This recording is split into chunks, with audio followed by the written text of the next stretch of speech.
నమస్కారం. రాఖీ న్యూస్ కి స్వాగతం. ముందుగా హెడ్లైన్స్. జొన్నలగడ్డ శ్రీ షిరిడి సాయిబాబా మందిరం 25వ వార్షికోత్సవం కన్నుల పండుగగా మొదలైంది.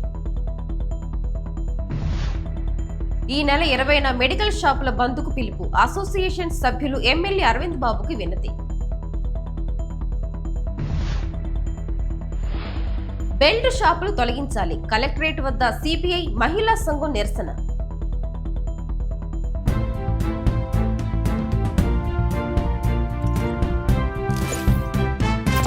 నర్సరావుపేట మండలం జొన్నలగడ్డలో శ్రీ షిరిడి సాయిబాబా మందిరం 25వ వార్షికోత్సవం టీడీపీ పల్నాడు జిల్లా ప్రధాన కార్యదర్శి రాఖీ మీడియా చైర్మన్ నల్లపాటి రాము సారథ్యంలో ఆలయ కమిటీ ఆధ్వర్యంలో ఘనంగా నిర్వహించారు. ఆలయాన్ని స్వామివారిని కన్నుల పండుగగా పూలతో అలంకరించారు. తొలుత స్వామివారికి ఉదయం 5:15 కాకడ హారతి పూజా కార్యక్రమాలు ప్రారంభమై అభిషేకం, సహస్రనామార్చన, అఖండ హారతితో మధ్యాహ్న కార్యక్రమాలు ముగిశాయి.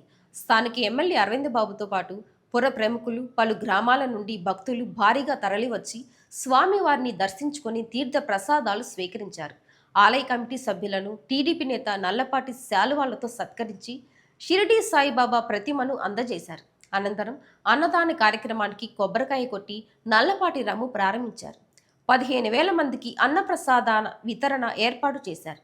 కమిటీ సభ్యులు, గ్రామస్తులు ఒకరికొకరు అందరూ కలిసి ఒక కుటుంబంలాగా వార్షికోత్సవాన్ని పర్యవేక్షించారు. విద్యుత్ ప్రభ ఏర్పాట్లకు నల్లపాటి రాము ప్రత్యేక పూజలు చేశారు. సాయంత్రం 6:30 ధూప్ హారతితో కార్యక్రమాలు మొదలయ్యాయి. అంగరంగ వైభవంగా దేవాలయాన్ని విద్యుత్ దీపాలతో అలంకరించారు. భారీ విద్యుత్ ప్రభను సాంస్కృతిక కార్యక్రమాలు ఏర్పాటు చేశారు. భక్తులు వేలాదిగా తరలివచ్చారు. జొన్నలగడ్డ ప్రాంతమంతా ఓం సాయి నామస్మరణతో మారుమొరిగింది. సేజ్ హారతితో శ్రీ షిరిడి సాయిబాబా వార్షికోత్సవాలు ఘనంగా ముగిశాయి.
All India Organisation of chemist and druggist పిలుపు మేరకు ఈ నెల 20న నర్సరావుపేట నియోజకవర్గంలో మెడికల్ షాపులు బంద్ చేయనున్నట్లు నర్సరావుపేట తాలూకా కెమిస్ట్ అండ్ డ్రగిస్ట్ అసోసియేషన్ ప్రకటించింది.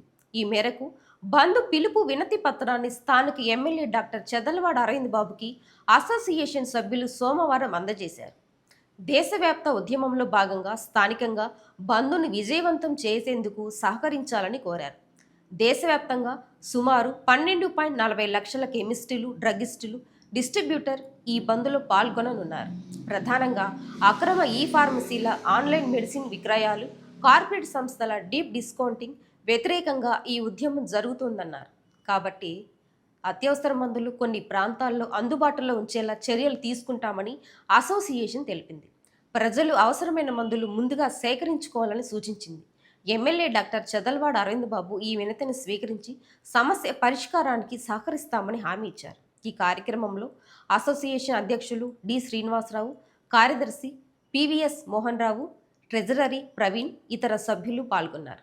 అది నర్సాపేట తాలూకా కెమిస్ట్రీ రిజిస్ట్రేషన్ మరియు పల్నాడు జిల్లా కెమిస్ట్రీ రిజిస్ట్రేషన్ తరఫున రేపు 20వ తారీఖు రాబోయే బుధవారం ఆల్ ఇండియా మెడికల్ అసోసియేషన్ పిలుపు మేరకు అన్ని మెడికల్ షాపులు బంద్ చేయడం జరుగుతుంది. దీనికి కారణం ముఖ్య ఉద్దేశం ఆన్లైన్లో మందులు సరఫరా చేయటం, మళ్ళీ నార్కోటిక్ డ్రగ్స్, మరియు కార్పొరేట్ సంస్థలు, అధిక సంస్థలు ఎక్కువ శాతం డిస్కౌంట్ ఇవ్వటం. దాని సందర్భంగా all India drug federation association తరఫున చేయటకు బంధుకి పిలుపు ఇస్తున్నాం. దాని సందర్భంగా గౌరవనీయులు మన ఎమ్మెల్యే గారి చదవడం అరవింద్ బాబు గారికి మెమరాండం ఇవ్వడం జరుగుతుంది. కాబట్టి ప్రజలు దీన్ని దృష్టిలో పెట్టుకొని బీపీ, షుగర్, థైరాయిడ్ సమస్యలు ఉన్నవారు ఆ బంధు దృష్ట్యా మందులు ముందుగానే కొనుగోలు చేసుకొని ఇంట్లో పెట్టుకోవాల్సిందిగా కోరుతున్నాను. ధన్యవాదాలు. నర్సరావుపేట ఎమ్మెల్యే డాక్టర్ చెదల్వాడ అరవింద్ బాబు లెంగంగుంట్ల ఏరియా వైద్యశాలను ఆకస్మికంగా తనిఖీ చేశారు. వైద్య సేవలు, రోగులకు అందుతున్న సౌకర్యాలు, పరిశుభ్రతను పరిశీలించి సిబ్బందికి పలు సూచనలు చేశారు. ప్రజలకు మెరుగైన వైద్య సేవలు అందించాలని అధికారులను ఆదేశించారు. రోగులతో మాట్లాడి వారి సమస్యలను అడిగి తెలుసుకున్న ఎమ్మెల్యే అవసరమైన మందులు అందుబాటులో ఉంచాలని సూచించారు. నరసరావుపేటలో మాజీ ఎమ్మెల్యే గోపిరెడ్డి శ్రీనివాసరెడ్డి ఆధ్వర్యంలో పెరిగిన పెట్రోల్, డీజిల్ రేట్లను తగ్గించాలని కలెక్టర్కి మెమొరాండం అందజేశారు. కేంద్ర ప్రభుత్వంలో భాగస్వామిగా ఉన్న కూటమి ప్రభుత్వం పెరిగిన రేట్లను తగ్గించేలా చర్యలు తీసుకోవాలి అన్నారు. కలెక్టరేట్లో సోమవారం ప్రజా సమస్యల పరిష్కార వేదిక, రెవెన్యూ క్లినిక్ కార్యక్రమం నిర్వహించగా ఇందులో భాగంగా జిల్లాలోని ఆయా మండలాల నుంచి వివిధ రకాల సమస్యలతో వచ్చిన అర్జీదారుల నుండి జిల్లా ఇన్ఛార్జి కలెక్టర్ సంజనా సింహ 162 అర్జీలను స్వీకరించారు. జిల్లా ఇన్ఛార్జి కలెక్టర్తో పాటు అర్జీలను స్వీకరించే కార్యక్రమంలో డిఆర్ఓ, ఆయా శాఖల జిల్లా అధికారులు తదితరులు పాల్గొన్నారు. ఇందులో అర్జీదారులతో మాట్లాడి సమస్యలకు వెంటనే పరిష్కారం చూపించాలని అధికారులకు అక్కడికక్కడే జిల్లా ఇన్ఛార్జి కలెక్టర్ ఆదేశాలు జారీ చేశారు.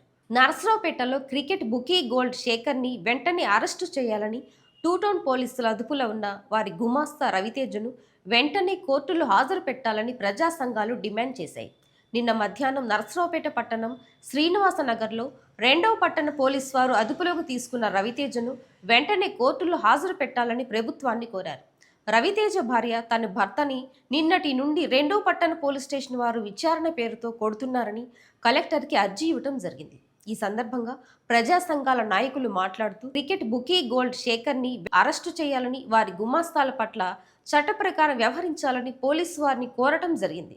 ఈ కార్యక్రమంలో పీడీఎం రాష్ట్ర కార్యదర్శి జి రామకృష్ణ, రాష్ట్ర కమిటీ సభ్యులు వెంకటేశ్వరరావు, ఏపీ గిరిజన సంఘం రాష్ట్ర ఉపాధ్యక్షులు బి కోటనాయక్ తదితరులు పాల్గొన్నారు. రాష్ట్ర వ్యాప్తంగా సంచలనం సృష్టించిన cricket betting mafia gold Shekhar పెద్ద ఎత్తున యువతను టార్గెట్ చేసుకొని వాళ్ళని క్రికెట్ బెట్టింగ్కి బానిసలను చేసి వాళ్ళ ఆస్తులు కొల్లగట్టినటువంటి ఎంతోమంది యువత ప్రాణాలు తీసుకోవడానికి కారణమైనటువంటి గోల్డ్ శేఖర్ మీద చట్టపరమైన కఠిన చర్యలు తీసుకోవాల్సిందే. దాన్ని మేము స్వాగతిస్తున్నాం.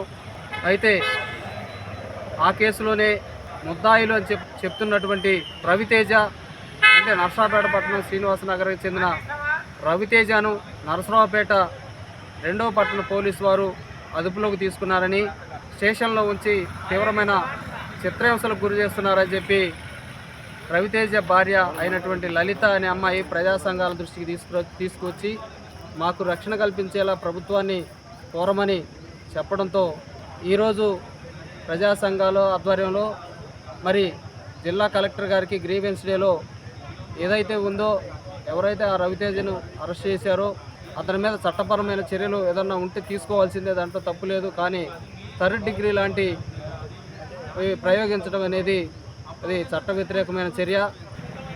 నర్సరావుపేటలో ప్రసిద్ధికి ఎక్కిన గోల్డ్ శేఖర్ అనేటువంటి వ్యక్తి ఎంతోమంది యువకుల ప్రాణాలకి పోవడానికి కారకుడు. అతను వెర్రాలకు పోలీసు వారు చెబుతున్న లెక్కల ప్రకారం 300 కోట్ల రూపాయల వరకు యువకుల దగ్గర బెట్టింగ్ రూపంలో రాబట్టాడని, వివిధ పద్ధతుల్లో డబ్బులు స్థలాల రూపంలో బిల్డింగ్లు ఇటువంటి ఏర్పాటు చేసుకున్నట్లు అర్థమవుతుంది. అయితే గోల్డ్ శేఖర్ అనే అతను ఇటీవల దర్శి పోలీసులు అరెస్ట్ చేశారు. కేసు పెట్టి రిమాండ్కి వెళ్ళాడు. ఇక్కడ నర్సాపేట 2 టౌన్లో కూడా అతని మీద కేసు ఉందనేది అర్థమవుతుంది. అతన్ని అరెస్ట్ చేయకపోవడం వల్ల యువకులు అనేక మంది బలైపోతున్న పరిస్థితి ఒకవైపు ఉంది. రెండో వైపు నిన్న ఉదయం నర్సాపేటకు చెందినటువంటి రవితేజ్ అనేటువంటి ఒక గోల్డ్ శేఖర్ అనుచరుడు, అంటే అతనికి కలెక్షన్ చేసే ఏజెంట్, అతన్ని తీసుకొచ్చేసి పోలీస్ స్టేషన్లో వేసి కొడుతున్నారని చెప్పేసి వారి భార్య ఈ రోజున వచ్చి కలెక్టర్ గారికి ఒక అర్జీ ఇచ్చింది. సరే, ఇక్కడ సిఐ గారు వాళ్ళంతా ఆ అమ్మాయి కూడా అకౌంట్లో 10 కోట్ల దాకా ఆ అమ్మాయి అకౌంట్ కూడా వాడి ఉందని చెప్పేసి ప్రజా సంఘాల దృష్టికి ఆయన కూడా తెచ్చాడు. నేను ఈ సందర్భంగా కోరేది ఏంటంటే పోలీసు వారిని, గోల్డ్ శేఖర్ అనేటువంటి వాడు చాలామంది యువకుల ప్రాణాలు పోవడానికి కారణమయ్యాడు. అక్కడ ఆస్తులు జప్తు చేసి బాధితులకు పంచాల్సిన అవసరం ఉన్నది. అలాగే మిగతా వాళ్ళు గోల్డ్ శేఖర్కి సహకరించినటువంటి వాళ్ళు అది అకౌంట్ రూపంలోనో మరో రూపంలో ఏ రూపంలోనైనా వారి మీద చట్టపరమైన చర్యలు తీసుకోవాలి తప్పితే చట్ట వ్యతిరేక టార్చర్ కానీ ఇలాంటివి చేయొద్దని చెప్పేసి, అలాగే 24 గంటల్లో కోర్టులో హాజరుపెట్టాలని రవితేజ్ అనే వ్యక్తి దాదాపు 24 గంటలు కావస్తుంది అతను అరెస్ట్ చేసి చట్టబద్ధంగా వాళ్ళని అరెస్ట్ చూపాలని ఈ సందర్భంగా మేము కోరుతున్నాం. నర్సరావుపేటలో బెల్ట్ షాపులను తక్షణమే తొలగించాలని డిమాండ్ చేస్తూ సిపిఐ ఆధ్వర్యంలో మహిళా సంఘం నాయకులు కలెక్టరేట్ కార్యాలయంలో నిరసన చేపట్టారు. ఈ సందర్భంగా జిల్లా కలెక్టర్కు వినతి పత్రం అందజేసినట్లు కమ్యూనిస్టు పార్టీ తరపున పల్నాడు జిల్లా సహాయ కార్యదర్శి కాసా రాంబాబు తెలిపారు. గ్రామాలు, పట్టణాల్లో అక్రమంగా కొనసాగుతున్న బెల్ట్ షాపుల వల్ల మహిళలు, కుటుంబాలు తీవ్ర ఇబ్బందులు ఎదుర్కొంటున్నాయని ఆయన పేర్కొన్నారు. మద్యం విక్రయాల కారణంగా కుటుంబ వ్యవస్థ దెబ్బతింటోందని, మహిళల భద్రతకు కూడా ప్రమాదం ఏర్పడుతోందని ఆందోళన వ్యక్తం చేశారు. అక్రమ మద్యం విక్రయాలను అరికట్టేందుకు అధికారులు కఠిన చర్యలు తీసుకోవాలని, బెల్ట్ షాపులను పూర్తిగా నిర్మూలించాలని మహిళా సంఘం నాయకుడు డిమాండ్ చేశారు. రాష్ట్ర ప్రభుత్వం గ్రామీణ ప్రాంతాల్లో బెల్ట్ షాపులు తీస్తామని చెప్పి నేటికి ఎక్కడ కూడా బెల్ట్ షాపులు అనేది తీయలేదు. ప్రధానంగా బొల్లపల్లి మండలంలో ఉన్నటువంటి తండాల్లో కానివ్వండి, కాలనీలు కానివ్వండి, అదేవిధంగా వెల్దుర్తిలో కానివ్వండి, ఈపురు మండలాల్లో విచ్చలవిడిగా బెల్ట్ షాపులు జరుగుతూ ఉన్నా సరే నేటికి అధికారులు తూతుమంతరంగానే తనిఖీ చేస్తున్నా కానీ ఎటువంటి స్పష్టంగా అనేది తనిఖీ చేసి వారి సరైనటువంటి చర్యలు తీసుకుపోవడం అనేది చాలా దారుణం. ఈరోజు జిల్లా కలెక్టర్ గ్రీవెన్స్లో రావడం జరిగింది. కలెక్టర్ గారికి వినతి పత్రం ఇవ్వడం కూడా జరిగింది. తక్షణమే వారం రోజుల్లో బెల్ట్ షాపులు తీయాలని చెప్పడం జరిగింది.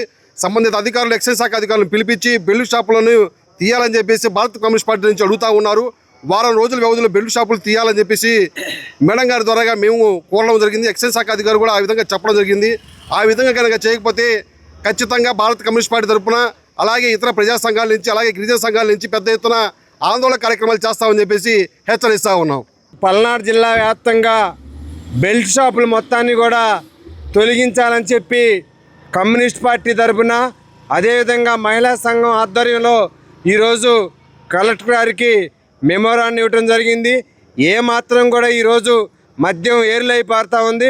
బెల్ట్ షాపులు మొత్తం కూడా బెల్ట్ తీస్తామని చెప్పి ఈరోజు బార్లుగా ఈరోజు గ్రామీణ ప్రాంతాల్లో విచ్చలవిడిగా అమ్ముతూ ఉన్నారు. ఆ బెల్ట్ షాపులు మొత్తాన్ని కూడా తొలగించాలని చెప్పి కమ్యూనిస్ట్ పార్టీగా డిమాండ్ చేస్తూ ఉన్నాం. నర్సరావుపేటలో ఇన్ఛార్జి కలెక్టర్ సంజన సింహాని, నాదెండ్ల మండలం అవిసాయిపాలెం గ్రామస్తులు కలిసి వినతి పత్రాన్ని అందజేశారు. తమ పంచాయతీ పరిధిలో సర్వే నెంబర్ 449లో ఉన్న 76 సెంట్లు సుమారు 1.5 కోటి విలువ చేసే తమ భూమిని వైసీపీ నేత మాజీ సర్పంచ్ రాజేష్ కబ్జా చేశారని ఫిర్యాదు చేశారు. వైకాపా ప్రభుత్వ హయాంలో తప్పుడు ధృవపత్రాలు సృష్టించి రిజిస్ట్రేషన్ చేపించుకున్నాడని గ్రామస్తులు తెలిపారు. ఇప్పటికైనా ఉన్నతాధికారులు స్పందించి వైసీపీ నేతల కబ్జా నుండి తమ భూమిని కాపాడాలని వేడుకున్నారు.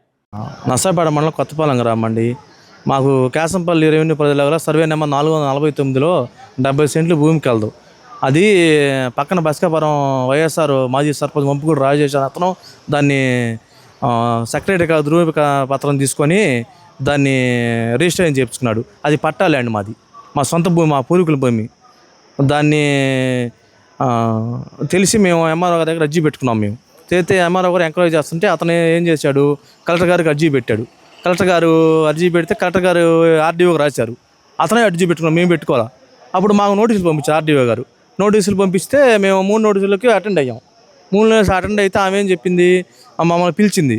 చివరి నోటీసులప్పుడు పిలిచి మమ్మల్ని అడిగింది. మా డాక్యుమెంట్లు ఇచ్చాం, మా పూర్వీకుల డాక్యుమెంట్లు మా అన్ని. అతను ఏమంటే నాకు ఆడ అగ్రిమెంట్ ఉందంటే, అగ్రిమెంట్ కూడా అది చల్లదు అబ్బాయి, ఫేకు, నీకు అవి తీసుకుంటా అంటే అది ఆ రిపోర్ట్ రాసింది. ఏమని, సెక్రటరీకి అధికారం లేదు, పంచాయత్ సెక్రటరీకి పట్టా ల్యాండ్ నీకు ఇయటానికి సస్పెండ్, అతని మీద యాక్షన్ డిపిఓకి రాసింది. డిపిఓ గారు 8వ నెలలో ఇస్తే ఆయన మొన్న పంపించాడు. ఆయన కూడా 8వ నెలలో ఇస్తే మొన్న మేము తిరిగితే అది కూడా అప్పుడు 8వ నెలలో అయితే మేము 8వ నెలలో అడిగాం. మేము కమిషనర్ ఫైల్ పంపించామన్నారు. మేము కమిషనర్ ఆఫీస్కి వెళ్ళొస్తే అక్కడ మా ఫైల్ రాలేదన్నారు. ఇప్పుడు జాయింట్ కలెక్టర్ అంటారు ఆర్డీఓ గారు రిపోర్ట్ ఇచ్చారండి చూడండి అంటే దానికి డాక్యుమెంట్ ఉంది అంటే, మాకు అంతకుముందు మాకు డాక్యుమెంట్ ఉందండి, మా తాతలు మా రాసుకుంది, అది మాదండి అంటే, ఆ డాక్యుమెంట్ మాకు రైట్స్ ఆన్లైన్ ఎక్కిటాను, మాకు రైట్స్ లేవు, మీరు సివిల్ కోర్టుకి పోండి అంటున్నారు. మా భూమి మాకు మొత్తం కాగితాలు అంటే సివిల్ కోర్టుకి పోమంటున్నారండి. ఆ డాక్యుమెంట్ క్యాన్సిల్ చేసే అధికారం మాకు లేదన్నారు. గవర్నమెంట్ దీని మీద మాకు న్యాయం చేయాలని కోరుచున్నామండి. పల్నాడు జిల్లా విద్యాశాఖ అధికారిపై చర్యలు తీసుకోవాలని సోమవారం కలెక్టర్ కార్యాలయంలో డిఆర్ఓకి ఎస్ఎఫ్ఐ, ఏఐఎస్ఎఫ్ఐ వినతి పత్రం అందజేయడం జరిగింది. ఈ సందర్భంగా ఎస్ఎఫ్ఐ పల్నాడు జిల్లా కన్వీనర్ కోట సాయికుమార్ మాట్లాడుతూ, పల్నాడు జిల్లా విద్యాశాఖ అధికారి కార్యాలయంలో ఖాళీగా ఉన్న జీసీడీఓ మరియు ఏఎల్ఎస్సీఓ పోస్టులు డిప్యూటేషన్పై భర్తీకి నోటిఫికేషన్ ఇచ్చి ఉన్నారు. సదరు పోస్టులకు సంబంధించి మెరిట్ లిస్టులు మే 1వ తారీఖున సిద్ధమైనప్పటికీ డిఈఓ నిబంధనలకు విరుద్ధంగా అర్హత లేని అభ్యర్థులకు అదనపు మార్కులు కలపాలని దుర్బుద్ధితో మెరిట్ లిస్టులను కలెక్టర్ కార్యాలయానికి పంపకుండా ఆపేశారు. 10 రోజుల జాప్యం తర్వాత డిఈఓ తను నిర్ణయించుకున్న అభ్యర్థులకు అర్హత లేకున్నా కమిటీపై ఒత్తిడి తెచ్చి అదనపు మార్కులు కలపడం జరిగిందని తెలిపారు. కోట సాయికుమార్, ఎస్ఎఫ్ఐ జిల్లా కన్వీనర్. పల్నాడు జిల్లాలో డిఈఓ గారి మీద చర్యలు తీసుకోమని కలెక్టర్ గారికి వినతి పత్రం ఇవ్వడం జరిగింది. సమగ్ర శిక్షణలో భాగంగా జీసీడీఓ అలానే ఏఎల్ఎస్సిఓ పోస్టులు భర్తీ కోసం డిప్యుటేషన్ మీద ఇవ్వడం జరిగింది. కానీ మన పల్నాడు జిల్లా డిఈఓ గారు ఆయన నిబంధనలకు విరుద్ధంగా ఆ పోస్టుల్ని పక్కదారి పట్టించేది చూస్తున్నారు. మెరిట్ లిస్టు మే 1వ తారీఖు వచ్చినప్పటికి కూడా ఆయన మే 11వ తారీఖుకి 2వ మెరిట్ లిస్టు జిల్లా కలెక్టర్ గారికి ఇవ్వడం జరిగింది. డిఆర్పి అని ఒక సర్టిఫికేట్ లేని ఒక ఉపాధ్యాయుడికి ఆ సర్టిఫికేట్ ఉందని అదనంగా మార్కులు కలిపి ఈరోజు కలెక్టర్ గారికి ఇవ్వడం జరిగింది. దీన్ని ఎస్ఎఫ్ఐగా తీవ్రంగా వ్యతిరేకిస్తున్నాము. డిఈఓ మీద చర్యలు తీసుకోవాలి. అలానే ఈ మెరిట్ లిస్టు కూడా ఒక కమిటీ వేసి పక్కదోవ పట్టకుండా చూడాలని కోరుతున్నాము. అలానే ఇంటర్వ్యూ కలెక్టర్ ఆధ్వర్యంలో జరగాలని డిమాండ్ చేస్తున్నాము. వార్తలు ముగించే ముందు హెడ్లైన్స్ మరొకసారి. జొన్నలగడ్డ శ్రీ షిరిడి సాయిబాబా మందిరం 25వ వార్షికోత్సవం కన్నుల పండుగగా మొదలైంది. ఈ నెల 20న మెడికల్ షాపుల బంద్కు పిలుపు. అసోసియేషన్ సభ్యులు ఎమ్మెల్యే అరవింద్ బాబుకి వినతి. బెల్ట్ షాపులు తొలగించాలి. కలెక్టరేట్ వద్ద సిపిఐ మహిళా సంఘం నిరసన. వార్తలు ఇంతటితో సమాప్తం. మరో బులెటిన్లో మళ్ళీ కలుద్దాం. అంతవరకు సెలవు. నమస్కారం.